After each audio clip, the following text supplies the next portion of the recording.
बिस्मिल्लाहिर्रहमानिर्रहीम।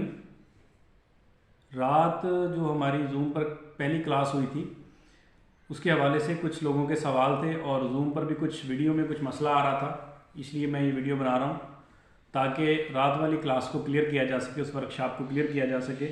रात हमने एक चीज़ स्टडी की थी ग्रुप में कि फार्माकोपिया के जो दर्जात हैं, जो अद्वियात हैं, जिनमें अद्वियात की इकसाम हैं, कम्बिनेशंस की, जिनमें मुहर्रक, शदीद, मुलय्यन, मुसल, अक्सीर, त्रियात, ये जो अद्वियात हैं इनके दर्जात क्या क्या हैं और इनको किस किस दवा को किस जगह पे और कहाँ पे इस्तेमाल करना है। अक्सर साथी इस बात से परेशान होते हैं। तो आज की हमारी वीडियो का लुब-ए-लुआब यही है कि हमने ये अद्विया, फार्माकोपिया की जो अद्वियात हैं, इनको कहाँ कहाँ पर इस्तेमाल करना है और इनका मकसद क्या है और ये किस लिए दी जाती है।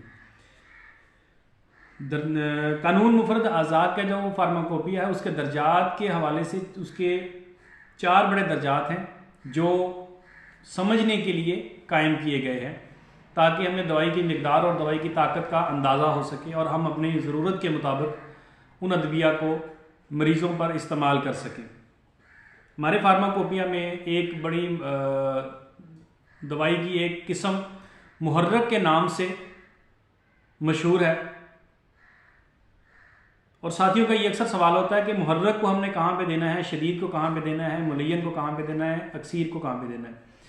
तो मुहर्रक के हवाले से मैं कुछ चीज़ें क्लियर कर दूं कि हर वो दवा किसी उज़्व की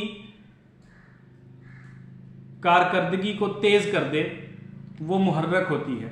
जहाँ पर हमें किसी उज़्व को तहरीक देनी होगी तो हम उसको मुहर्रक दवा देंगे उसकी तहरीक के मुताबिक। वो कोई भी हो सकती है, 6 में से कोई। हम उसकी तशखीस के बाद जो तजवीज़ करेंगे उसमें हमें इसी से फ़ायदा होगा। तो मुहर्रक दवाई उस उज़्व की, जिस उज़्व की वो दवाई है, उस उज़्व के अंदर तहरीक पैदा करने के लिए हम मुहर्रक दवाई इस्तेमाल करवाते हैं।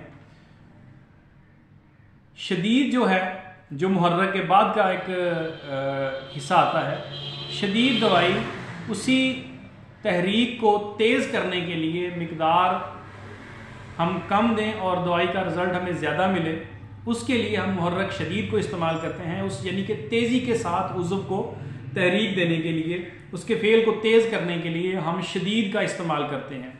जहाँ पर मुहर्रक की मिकदार ज़्यादा होती है वहीं पर शदीद दवा की मिकदार कम होती है मुहर्रक की निस्बत। और ये जो मुहर्रक और शदीद है इनको ज़्यादा मिकदार में देने से हमें मुलय्यन और मुसल के असरात भी मुयसर आ जाते हैं, लेकिन ज़्यादा मिकदार में देने से।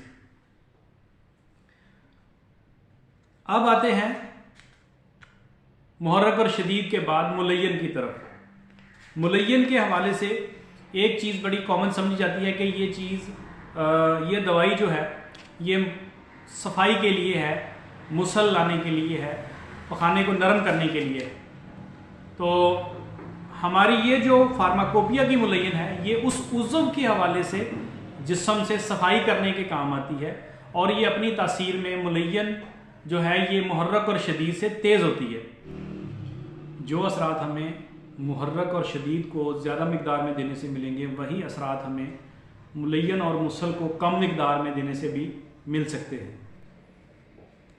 और इसी को अगर ज़्यादा मिकदार में दिया जाए तो इसी मुलय्यन दवाई से हम मुसल का काम भी ले सकते हैं, मरीज़ को इसहाल भी ला सकते हैं। वो जो हमने तनकिया करना होता है वो हम कम वक़्त में भी कर सकते हैं। अगर हम आम लफ्ज़ों में कहेंगे तो मुलय्यन को उज़्व के अंदर रुके हुए मवाद को तेज़ी के साथ खारिज करने के लिए इस्तेमाल किया जाता है। दवा को हम मुहर्रक से शुरू करके या कम अज़ कम शदीद से शुरू कर अपने इलाज को मुसल पर लाकर ख़त्म करेंगे और हम अपनी ज़रूरत के मुताबिक इलाज मुआलजे में मुहर्रक, शदीद, मुलय्यन और मुसल का इस्तेमाल ज़रूरत के मुताबिक कर सकते हैं। मुसल को अगर हम 2 लफ्ज़ों में बयान करें तो इसका मतलब है तेज़ी से खोलने वाली दवा। अब बात आती है अक्सीर की। यहाँ पर अक्सर लोग सवाल करते हैं कि अक्सीर को हम किस वक़्त इस्तेमाल करवाएं और किस कंडीशन में इस्तेमाल करवाना है।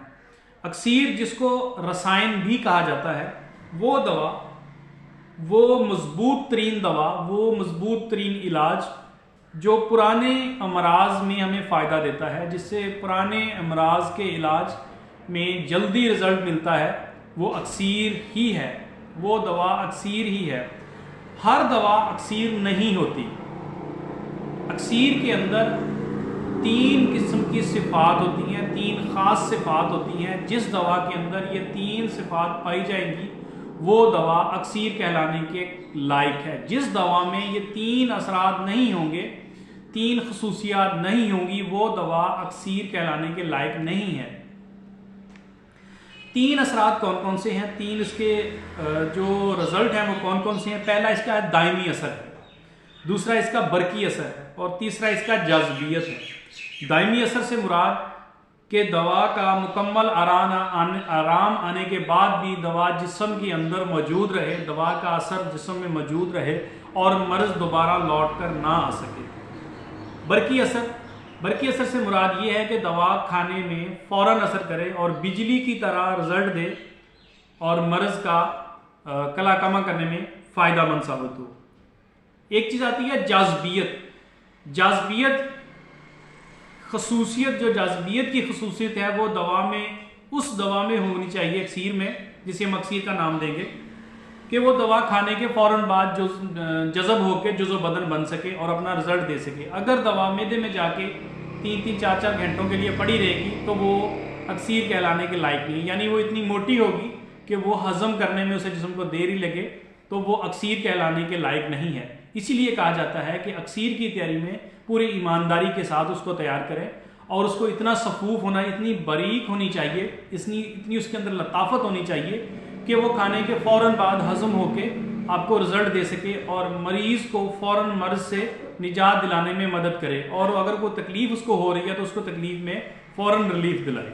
जिस दवा में ये 3 खसूसियात होंगी वो अक्सीर कहलाने के लायक है। अगर किसी मुफरद दवा में हम यही 3 खसूसियात पैदा कर दें तो वो भी अक्सीर कहलाने के लायक है, वरना जिस दवा में ये 3 खसूसियात नहीं है वो अक्सीर नहीं हो सकती। हम उसे दवा तो कह सकते हैं लेकिन अक्सीर नहीं हो सकती।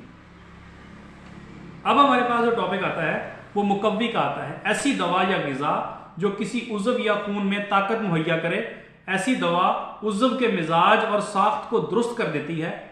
जैसे मुकव्वी कल्ब दवा कल्ब की साख्त और मिजाज को दुरुस्त करती है और ये उज़्व की तरफ खून को हल्के हल्के जज़ब कराती है, जिससे मर्ज दोबारा आने की गुंजाइश खत्म हो जाती है तकरीबन। अब यहाँ पर एक चीज़ और है जिसको अक्सर साथी हमारे बना तो लेते हैं फार्माकोपिया की अद्वियात में, लेकिन वो अक्सर पड़े पड़े ख़राब हो जाती है, उनके इस्तेमाल में नहीं आती, और वो है त्रियाक। त्रियाक को अगर हम चंद लफ्ज़ों में इस्तेमाल करेंगे तो हम इसे ये कह सकते हैं कि ये जान बचाने वाली दवाई है, लाइफ सेविंग मेडिसिन है। ये हमारे पास 6 त्रियाक जो है ये हम ज़रूरत के मुताबिक, मौका महल के मुताबिक इनको इस्तेमाल करके अपने मरीज़ के लिए फ़ायदा दिला सकते हैं।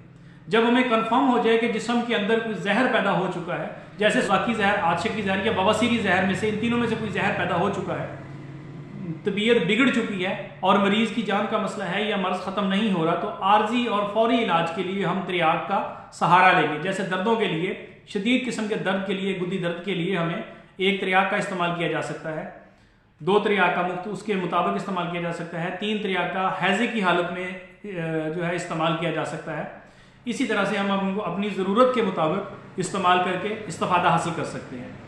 तो यहाँ तक हमारा जो फार्माकोपिया था वो क्लियर हुआ कि हमने मुहर्रक को कहाँ पे देना है, हमने शदीद को कहाँ पे देना है, हमने अक्सीर को कहाँ पे देना है, हमने मुलय्यन मुसल त्रियाक को कहाँ कहाँ पे देना है।